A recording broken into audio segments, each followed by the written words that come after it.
वचन में जाने से पहले हम प्रार्थना करेंगे। हे प्रेमी पिता परमेश्वर, धन्यवाद देते हैं वापस एक रविवार हमें देने के लिए, ये संडे हमें देने के लिए। ईश्वर राजा, भले हम आमने सामने नहीं हैं, लेकिन हम दिल के करीब हैं। हम मसीह में एक है मेरे राजा। हम तेरे बच्चे, हम तेरा परिवार, हम एक है पिता परमेश्वर। और जो वचनों की सौगात तूने हमें दी है, जो वचनों का मन्ना तूने हमें दिया है, जो वचनों का खाना तूने हमें दिया है, वो हम एक दूसरे से बांटते हैं मेरे राजा, ताकि यीशु राजा तू जैसे चाहता है वैसे हम बदल जाए। तू जैसे चाहता है कि मेरे बच्चे बने, हम वैसे बन जाए पिता परमेश्वर। धन्यवाद पिता परमेश्वर आज के वचन के लिए प्रभु। हमारे जितने भी सारे लोग हैं उनको और हमारे सारे परिवारजनों को तेरे पवित्र लहू में ढांकते हैं प्रभु। तेरे लहू में हम सुरक्षित हैं प्रभु, और तेरे लहू के कारण हम धर्मी गिने गए हैं। धन्यवाद देते हैं यीशु राजा, आपकी स्तुति, आपकी महिमा करते हैं। मान महिमा आपको देते हुए यीशु मसीह के महान नाम से मांगते हैं, सुन और ग्रहण कर। आमेन, आमेन, आमेन। हम निकालेंगे हैं एजेकियल की किताब 33 चैप्टर। एजेकियल की किताब 33 चैप्टर। एजेकियल की किताब 33 चैप्टर। देखो ये चैप्टर आप सब लोग पूरा पढ़ लेना घर में, पूरा पढ़ना, ठीक है। सारे वचन पढ़ना है 33 चैप्टर के, लेकिन मैं इसमें से थोड़े थोड़े वचन लेके हम बात करते हैं, ठीक है। इसमें एक टाइटल दिया है परमेश्वर ने कि व्यक्तिगत जिम्मेदारी। व्यक्तिगत जिम्मेदारी मतलब सबकी पर्सनल अपनी अपनी जिम्मेदारी क्या है ना। ऐसा एक टाइटल दिया है। सारे वचन आप पढ़ लेना। मैं 2-3 वचन पढ़ती हूँ, आप सुन लीजिए। मैं 8वां वचन पढ़ती हूँ। यदि मैं दुष्ट से कहूँ, हे दुष्ट, तू निश्चय मरेगा, तब यदि तू दुष्ट को उसके मार्ग के विषय न चिताए, तो वह दुष्ट अपने अधर्म में फंसा हुआ मरेगा, परंतु उसके खून का लेखा मैं तुझे से लूंगा। परंतु यदि तू दुष्ट को उसके मार्ग के विषय चिताए कि वह अपने मार्ग से फिरे, और वह अपने मार्ग से न फिरे, तो वह तो अपने अधर्म में फंसा हुआ मरेगा, परंतु तू अपना प्राण बचा लेगा। देखो यहाँ पे परमेश्वर का वचन क्या कहता है। अब मैं आगे का वचन भी पढ़ती हूँ, 13वां वचन पढ़ती हूँ। वचन एक साथ पढ़ के फिर हम बात करते हैं।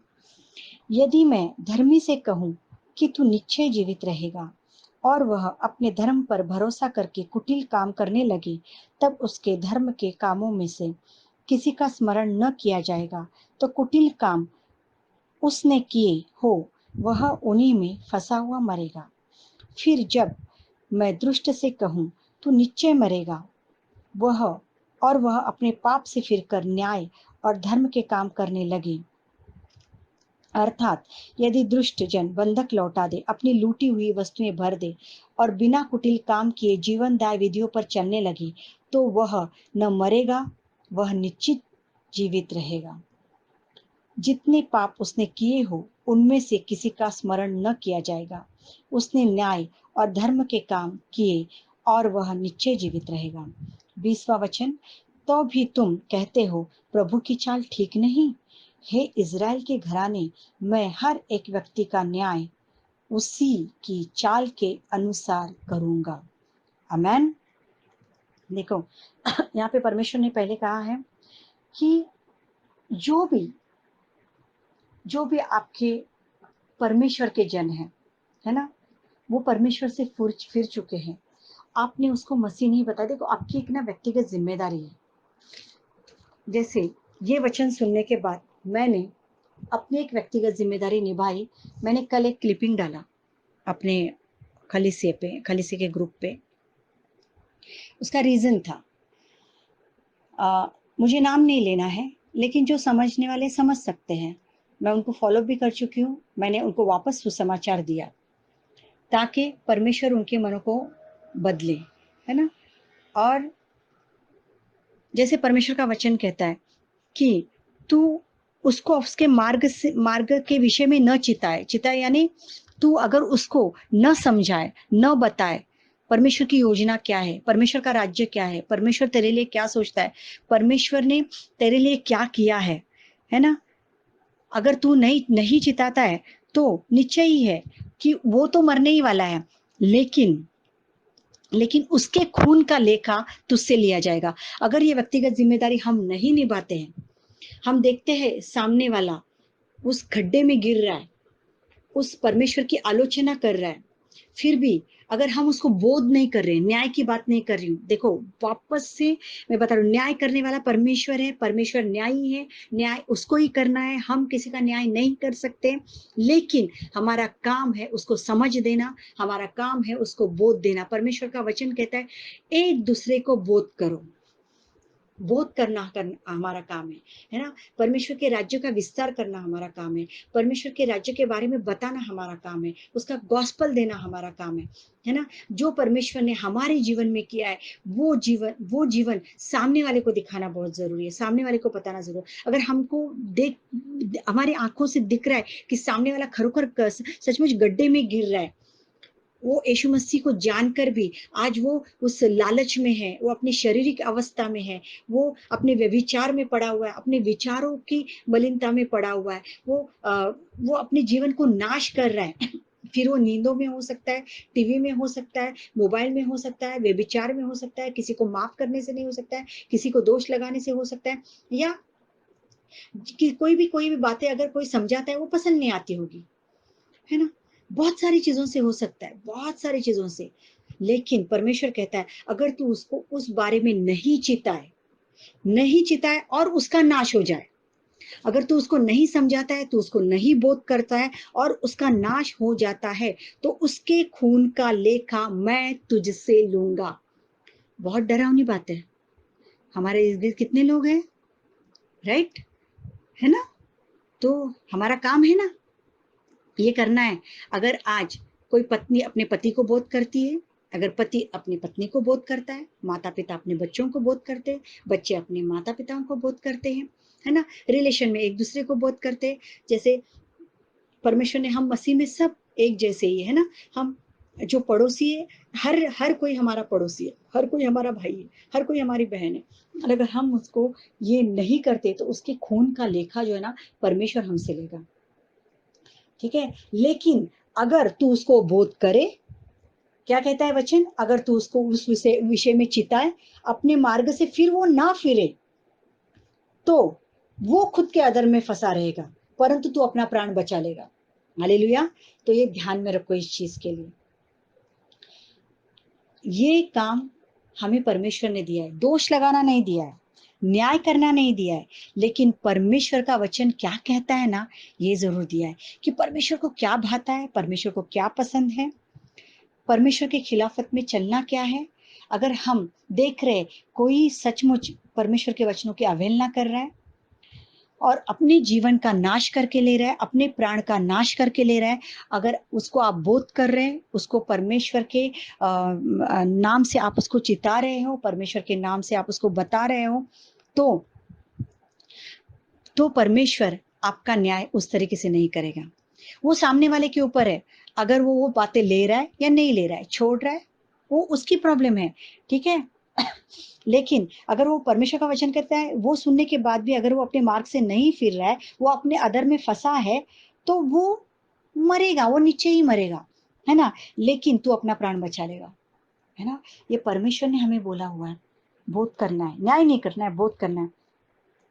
और परमेश्वर कहता है लेकिन अगर तू धर्मी है, धर्मी होके तू किसी का न्याय करने जा रहा है और अपने अधर्म में तो फंस भी रहा है और कुटिल भी काम कर रहा है, तुझे ऐसे लग रहा है कि हाँ मैं परमेश्वर का वचन पढ़ रहा हूँ, मैं परमेश्वर से प्रार्थना कर रहा हूँ, मैं परमेश्वर की गवाहियां दे रहा हूँ, और अपने कुटिल काम करता रहेगा, झूठ बोलता रहेगा, पाप में पड़ा रहेगा, है ना। एक मसीह का एक मुखौटा लेकर चलने वाले लोग होते हैं ना, उनके लिए भी बोला गया है, मसीह का मुखौटा लेकर चलने वाले लोग हैं। हाँ, मसीह मसीह करने वाले, लेकिन व्यभिचार में फंसे, लेकिन झूठ बोलते। कितने लोग तो ऐसे भी, हाँ हमने बाइबल पढ़ा, ऐसा भी झूठ बोलते। हमने प्रार्थना की, ऐसे भी झूठ बोलते। ऐसे मसीह लोग भी है, प्रार्थना नहीं किए ना फिर भी बोलेंगे हमने प्रार्थना की, ऐसे बोलेंगे हाँ हमने आपके लिए प्रार्थना की, हमने वीकली जो प्रार्थना चल रही है हमने वो की, डेली की प्रार्थना है ना, मैंने दिए 14 से 16 चैप्टर दिए आप लोगों के प्रार्थना के लिए, है ना। आप एक बार वो प्रार्थना नहीं करो चलेगा, लेकिन झूठ मत बोलो कि प्रार्थना की, क्योंकि आप वो मुझसे नहीं बोल रहे हैं, आप वो परमेश्वर से बोल रहे हैं। आपने बाइबल नहीं पढ़ा है, ओके नहीं पढ़ा है, ठीक है, नहीं पढ़ा है, परमेश्वर आपका उस हिसाब से न्याय करेगा। लेकिन आपने नहीं पढ़ के भी आपने बोला है ना, पढ़ा है, तो परमेश्वर का न्याय बहुत ज्यादा भयानक होगा।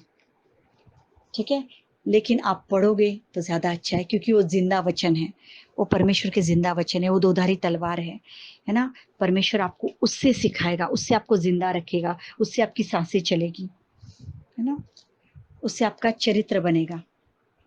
परमेश्वर कहता है कि जितने ने भी, अगर वो दुष्ट भी क्यों ना हो, अगर वो पापी भी क्यों ना हो, है ना, वचन में ऐसे लिखा है, अगर वो पापी भी क्यों ना हो, लेकिन अगर उन्होंने मेरा स्मरण किया, न्याय और धर्म के काम किए, उन्होंने अपने पाप से अपना मुख मोड़ लिया, तो वचन कहता है वो निश्चित जीवित रहेंगे, है ना।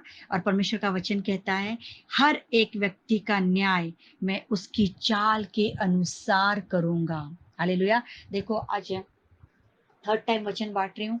इवन मैंने लास्ट टाइम जो हाउस चर्च भी लिया, यही है, परमेश्वर न्यायी है और परमेश्वर ने हम सबको एक व्यक्तिगत जिम्मेदारी दी है। हालेलुया। तो हमें ये समझना है। हम नए करार में भी इस चीज को सीखेंगे। नए करार में हम खोलेंगे सेकंड पीटर पत्रस, ये जो पत्री लिखी हुई है, सेकंड पीटर, सेकंड पत्रस, दूसरा पत्रस, उसमें हम सीखेंगे दूसरा अध्याय हम खोलेंगे।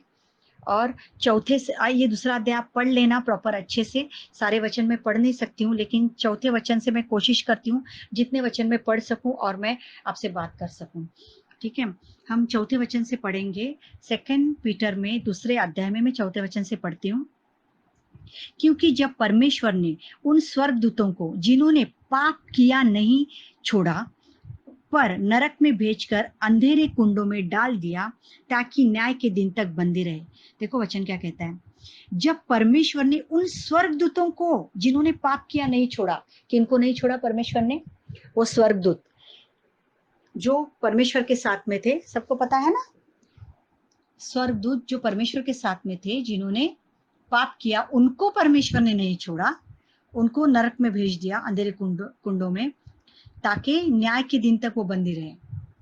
हालेलुया, है ना। हम इंसान है, परमेश्वर की हम बात करते हैं। परमेश्वर न्यायी है और परमेश्वर न्याय किस तरीके से करता है, क्योंकि परमेश्वर अभी वैसे भी न्याय ही करने के लिए आने वाला है। पहले यीशु मसीह आए कि यीशु मसीह ने बोलते ना, वो उद्धार का जीवन गिफ्ट में दिया, पवित्र आत्मा दे दिया, ले लो करके, है ना। हम पापी थे कि यीशु मसीह आया है, उसने अपना इकलौता पुत्र दे दिया ताकि जो कोई उसके ऊपर विश्वास करे वो नाश ना हो, तो वो अनंत काल का जीवन पाए, है ना। तो हमें वो परमेश्वर की बोला वो अनुग्रह, वो कृपा हमको मिली है। अभी उसको हमने कितनी बढ़ोतरी दी है, क्या उस अनुग्रह कृपा में हम बने रहे हैं, उस पवित्र आत्मा की गिफ्ट को हमने हमें बढ़ाया है ना। ये भी हमें देखना है, क्योंकि अभी न्याय होने वाला है ना। देखो मैं डरा नहीं रही हूँ, मैं जो खुद सीख रही हूँ ना वो मैं आपको बता रही हूँ। देखो बाइबल बहुत कुछ बोलती है। जब जब हम पढ़ेंगे, ये अध्याय में वापस पढ़ूंगी तो वापस परमेश्वर कुछ और सिखाएगा। आज जो परमेश्वर ने सिखाया उसका छोटा सा पार्ट मैंने स्मितेश के घर पे हाउस चर्च में लिया, और थोड़ा सा पार्ट मैं अभी यहाँ पर ले रही हूँ। परमेश्वर न्यायी है और परमेश्वर ने न्याय किस तरीके से किया है वो मैं बता रही हूँ आप लोगों को। न्यू टेस्टामेंट में, ओल्ड टेस्टामेंट में उसने वो न्याय कर चुका है, और न्यू टेस्टामेंट में उसने उद्धार दिया है, प्यार दिया है, समर्पण दिया है, त्याग दिया है, अनुग्रह दिया है, कृपा दिया है। लेकिन जब अभी वो आएगा ना, तो भी वो न्याय करने के लिए आएगा। मैं 5वां वचन पढ़ती हूँ। और प्राचीन युग के संसार को भी न छोड़ा, वरन भक्तिहीन संसार पर महाजल प्रलय भेजा, पर धर्म के प्रचारक नूह समेत 8 व्यक्तियों को बचा लिया। देखो यहाँ पे प्राचीन युग यानी कौन, जो न्यू टेस्टामेंट है वो प्राचीन युग है। वहां पर भी संसार में जो भक्तिहीन लोग थे ना, वहां पे परमेश्वर ने उनको नहीं छोड़ा। सिर्फ एक ही व्यक्ति नूह और उसका जो परिवार था, टोटल वो 8 लोग बचाए गए। परमेश्वर ने जब वहां पे भी न्याय किया ना, तब उसने जल प्रलय लेके आया, एक व्यक्ति को चुना, उसके परिवार को चुना, और उसको साथ में लेकर वापस उसने इस सृष्टि को बनाया, और बाकी पूरी सृष्टि को उसने नाश कर दिया जल प्रलय में। परमेश्वर का वचन कहता है न्याय करते समय उसने प्राचीन युग के संसार को भी नहीं छोड़ा। हालेलुया। आगे 6वां वचन बोलता है, और सदोम और अमोरा के नगरों को विनाश का ऐसा दंड दिया, उन्हें भस्म करके राख में मिला दिया। हालेलुया। सदोम और अमोरा को उसने नहीं छोड़ा। आज ऐसे बोला जाता है, सदोम और अमोरा का उसने ऐसा नाश कर दिया कि पृथ्वी पर कभी ऐसे राष्ट्र थे, ऐसा बोला ही नहीं जा सकता है, क्योंकि वो पूरी तरीके से नाश हो गए। और ताकि आने वाले भक्तिहीन लोगों की शिक्षा के लिए एक दृष्टांत मिले, ताकि जो आने वाले भक्तिहीन लोग हैं ना, यानी परमेश्वर का जो मजाक उड़ाते, परमेश्वर को जो अनादर करते, परमेश्वर को जो अवैवे लेते, हाँ ठीक है ना। आजकल मसीह लोगों के लिए यीशु मसीह ऐसा ही है ना, काम चलाओ। जब कुछ काम है तो हाँ यीशु मसीह से प्रार्थना करो, नहीं तो परमेश्वर बोलते ना, उनके व्हाट्सएप के पीछे, फेसबुक के पीछे, अपनी अभिलाषाओं के पीछे, उनके आलस के पीछे, उनके सुस्ती के पीछे, है ना, उनके पीछे यीशु मसीह उनके लिए कुछ भी नहीं है, और बोलते हैं हम यीशु मसीह का आदर करते। ढोंगी हो आप लोग, ढोंगी है ऐसे लोग, है ना, एक मुखौटा लेकर चलने वाले। परमेश्वर यहाँ पे कहता है सदोम और अमोरों का नाश मैंने इसके लिए किया, उनका विनाश ऐसे इसके लिए किया, मैंने उनको दंड इसके लिए दिया, मैंने उनको भस्म करके राख में इसके लिए मिलाया, ताकि आने वाली पीढ़ी है ना, आने वाले जो भक्तिहीन लोग है ना, उनको शिक्षा में ये दृष्टांत बना रहे कि हाँ परमेश्वर ऐसा नाश कर सकता है। हालेलुया, है ना। और धर्मी लूत को जो अधर्मियों के अशुद्ध चाल चलन में बहुत दुखी था, छुटकारा दिया, है ना। हालेलुया। परमेश्वर ना उन लोगों को छुटकारा देने आएगा, जैसे वहां पे लूत को उसने छुटकारा दिया, सदोम और अमोरा से उसने निकाला, उसको वहां से निकाल दिया, उसको अकेले को उसने जिंदा रखा, है ना, बाकी पूरा सबको नाश कर दिया और वहां से उसको निकाला। यही यही न्याय होने वाला है, यही न्याय होने वाला है। जो उसके लोग हैं, जो उसको खुश करना जानते हैं, जो उसके चाल चलन में चलना जानते हैं, जो उसके भय में रहना जानते हैं, है ना। परमेश्वर का भय होना बहुत जरूरी है। जो परमेश्वर के भय में रहते हैं ना, वही उसके चाल चलन को पहचान सकते हैं, वही उसको आदर दे सकते हैं, वही उसको खुश कर सकते हैं, है ना।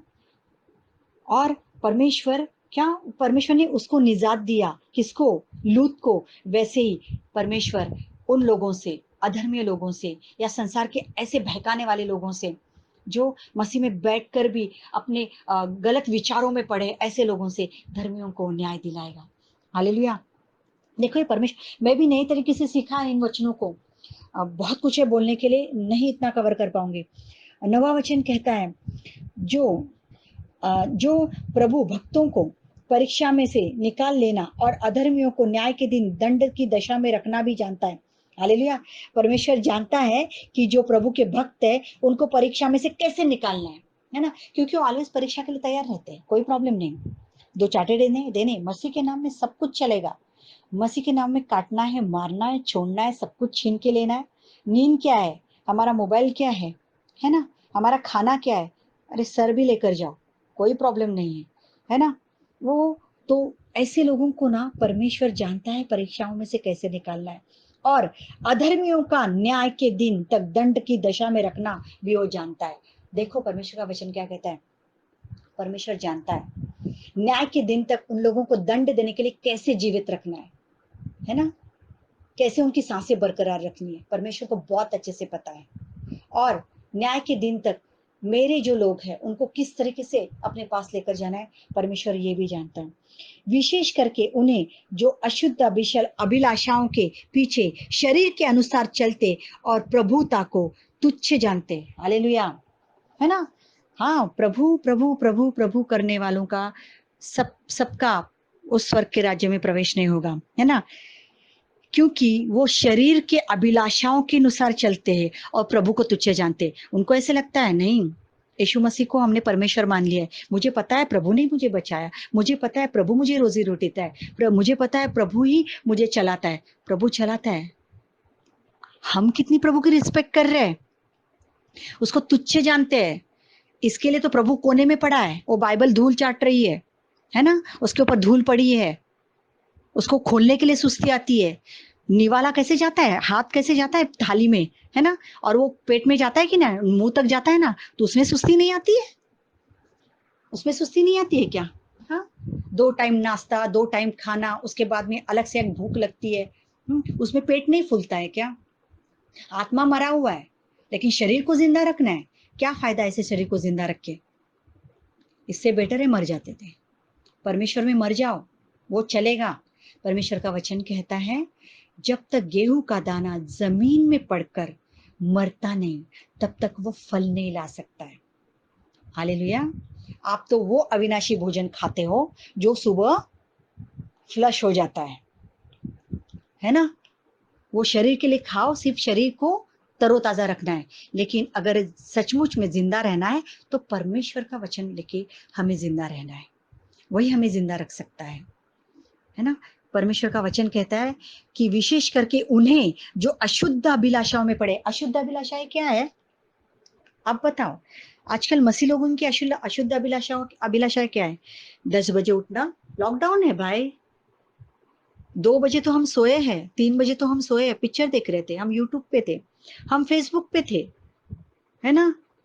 बराबर है।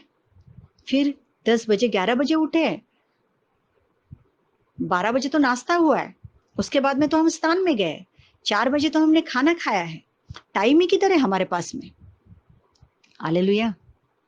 शरीर की अभिलाषाओं में पड़े हैं और प्रभु को तुच्छ मानते हैं, है ना? कितने लोग हैं जो रात के 1 बजे तक बैठ के पर्सनल टाइम स्पेंड कर रहे हैं परमेश्वर के पास में, बाइबल पढ़ रहे, कर रहे होंगे। बहुत सारे ऐसे लोग हैं, मैं जानती हूँ। मैं उनके लिए बात नहीं कर रही हूँ, ना ही मैं यहाँ पे किसी का न्याय कर रही हूँ। जो परमेश्वर ने सिखाया वही बोल रही हूँ, क्योंकि इन बातों से तो मुझे भी खुद के लिए डर लगता है। अगर 2 दिन मैंने नहीं किया तो मुझे भी तो डर लगता है। हाँ, लेकिन उस चीज़ के लिए नहीं डरना है, क्योंकि परमेश्वर अपनी योजनाएं हमारे जीवन में परिपूर्ण करके लेता है। वो शैतान के भटकन से मैं बाहर निकल जाती हूँ। लेकिन जिनका जीवन ये बन चुका है, जिनकी आदतें ये बन चुकी है ना? जैसे मैंने वो स्मितिश केस में उसी में है, इसी अध्याय में आगे जाके वचन पढ़ोगे आप कि ये वो लोग हैं जो कुत्ता अपनी उल्टी करता है, वापस उस उल्टी को वो चाटने को जाता है, और सूअर जो कीचड़ में पड़ा हुआ है और उसको अच्छे से नहला देते, वचनों से नहला देते, है ना? नहला देते, लेकिन वापस वो जाके कीचड़ में पड़ता है। ऐसा उन लोगों का हाल है। आगे पढ़ो, ये अध्याय ऐसा ही लिखा हुआ है। ये मैं नहीं बोल रही हूँ, मेरी बाइबल और आपकी बाइबल एक ही बात करती है, क्योंकि ये मैंने नहीं लिखा है। क्योंकि परमेश्वर का वचन कहता है, जो कोई इसमें अलग डालेगा या निकालेगा वो शापित हो, है ना? अगर मैंने डाला और मैंने निकाल दिया तो शाप मुझ पर आएंगे, क्योंकि ट्रुथ यही है। ये अध्याय आप पढ़ लेना, पूरा अध्याय पढ़ लेना, है ना? आगे का वचन कहता है, वे ढीठ और हठी है। क्या कहता है वचन? वो ढीठ और हठी है। हाँ, बताने के लिए है, प्रेज द लॉर्ड, हम नम्र है, परमेश्वर की स्तुति हो, है ना? लेकिन अपनी शारीरिक अभिलाषाओं से, शारीरिक विचारों से पीछे नहीं हट रहे, इतने ढीठ और हठी है, और परमेश्वर उनका न्याय ऐसे ही करेगा। हालेलुया। देखो, ये जो मैं बहुत बार पत्रियों को पढ़ती हूँ, सबकी पत्रियां, पतरस के लिए तो मैं बोलूंगी, पतरस बोलते ना, एक छोटा सा मछुआरा था और उसको बुद्धिहीन बोला जाता था, उसको दिमाग नहीं था ज्यादा, लेकिन उसकी ये पत्रियां जीवन का झरना है। क्या सिखा के जाती है, क्योंकि वो उस मसीह के वचनों को उसने चखा है जहां से जीवन का सोता बहता है, और उसने उनको ले लिया। इसके लिए एक मछुआरे का नाम इस बाइबल में लिखा गया है ना? मछुआरे का नाम बाइबल में लिखा गया है, और परमेश्वर का वचन कहता है कि हे पतरस, मैं तुझे स्वर्ग के राज्य की कुंजियां दूंगा। हालेलुया। तू वो पत्थर है जिस पर कलीसिया बांधी जाएगी। हालेलुया। ये प्रैक्टिकल है। मैं पत्रियां इसके लिए पढ़ती हूँ, ये जो लेटर्स है इसके लिए पढ़ती हूँ ज़्यादा से ज़्यादा, और उनमें लेने को मैं ओल्ड टेस्टामेंट में भी पढ़ती जाऊंगी, तो भी मैं खुद को बीच में हटा के वापस पत्रियों पे आ जाती हूँ। उसका रीज़न है कि लेटर्स प्रैक्टिकल है, जो आज की तारीख में, क्योंकि उन्होंने वो जीवन जिया है जो यीशु के चेलों का जीवन है, वो उन्होंने जिया है और वही प्रैक्टिकल उन्होंने उतारा है। तो वो जीवन हमें भी सिखाता है, हमें भी ऐसे ही जीना है, सेम हमें भी ऐसे ही जीना है। और पतरस ने वही सच्चाई लिखी है। झूठे शिक्षकों के बारे में, झूठे मसीही लोगों के बारे में, ये उनके लिए लिखा गया है। देखो, ये संसारिक लोगों के लिए नहीं, उसका टाइटल ही वही है, टाइटल ही वही है। अगर जो शिक्षक आपको ये सिखाते हैं ना कि आपको बहुत कुछ अच्छा मिलने वाला है, तो वो झूठा सिखाते हैं। लेकिन यहाँ पे उनके लिए दिया है, जो हठीले लोग हैं, ये जो प्रभु के लोग हैं ना, ये उनके लिए है। जो प्रभु का वचन उनको मिला है, फिर वो जिस तरीके से बर्ताव कर रहे, जिस तरह से जी रहे, उसके लिए पतरस कहता है, नीचे देखो, उसी पत्र में नीचे लिखा हुआ है कि ऐसे लोगों को ये पवित्र वचन नहीं मिलता तो अच्छा होता था, इनको प्रभु का नाम नहीं पता होता तो अच्छा होता था, क्योंकि न्याय के समय के लिए अच्छा हो जाता था, एटलीस्ट बोला तो जाता था कि परमेश्वर का नाम इनको पता नहीं है। लेकिन आज उनको ये नाम पता है, लेकिन उस पवित्र वचन को उन्होंने छोड़ दिया है। हालेलुया। प्लीज, मैं रिक्वेस्ट करती हूँ सभी से, आज का ये वचन जो है ना, आपने सुना है, आपके और भी जितने भी मसीह भाई बहन है, प्लीज आप उनको भेजो ये वचन, उनको भी पता चले कि परमेश्वर ने हमें एक व्यक्तिगत जिम्मेदारी दी है और परमेश्वर न्यायी है। व्यक्तिगत जिम्मेदारी हमें दी है कि हमें बोध करना है। अगर हम ये बोध आज नहीं कर रहे हैं, तो परमेश्वर हमें उसका भी न्याय करने वाला है। ठीक है। और परमेश्वर ने न्याय स्वर्गदूतों का भी किया, नए ओल्ड टेस्टामेंट में भी, नए नियम, पुराने नियम में भी परमेश्वर ने न्याय किस तरीके से किया है ना। नूह को कैसे जिंदा रखा, लूत को कैसे जिंदा रखा, किस तरीके से उसने सदोम और अमोरा का नाश किया, कैसे जल प्रलय लाया, और ये क्यों रखा, ताकि जो अधर्मी लोग हैं उनके लिए ये एक शिक्षा बनी रहे, एक सबक बना रहे, उससे वो सीखे और वो अपना मन फिरे और परमेश्वर के सामने घुटने टेके और वो पश्चाताप करे। ये इसके लिए लिखा गया है। मैंने यही सीखा है ना। हमारा नाश ऐसे नहीं होना चाहिए, हमारा नाश ऐसे नहीं होना चाहिए। हम प्रभु के लोग हैं, हमें आज उसका नाम पता चला है कि मसीह आया, मेरे लिए आया है ना। उसने मेरे लिए अपना इकलौता एक पुत्र दिया, ताकि मेरा नाश ना हो और मुझे अनंत काल का जीवन मिले, और मैं बोलते ना, उस जीवन की पुस्तक में मेरा नाम लिखा जाए। मैं मेरे प्रभु के साथ बैठूं, मैं उसको ताकूं, मैं उसके चरणों में बैठूं, मैं उसकी स्तुति आराधना करूं, मेरी नजरें उसको निहारती रहे। ये परमेश्वर की इच्छा मेरे लिए है, ये परमेश्वर की योजना मेरे लिए है। इसके लिए मसीह मेरे जीवन में आया। उसने अपने प्रतिरूप से मुझे बनाया, उसने अपने प्रतिरूप से मुझे कितना सुंदर बनाया, मुझे कितना खूबसूरत बनाया। अपनी सांसें उसने मुझ पर फूंकी, मुझे जिंदा किया और ये बताया कि मैं तेरा परमेश्वर हूँ। हालेलुया। ये मैंने समझा है, उम्मीद करती हूँ आपने भी समझ लिया है।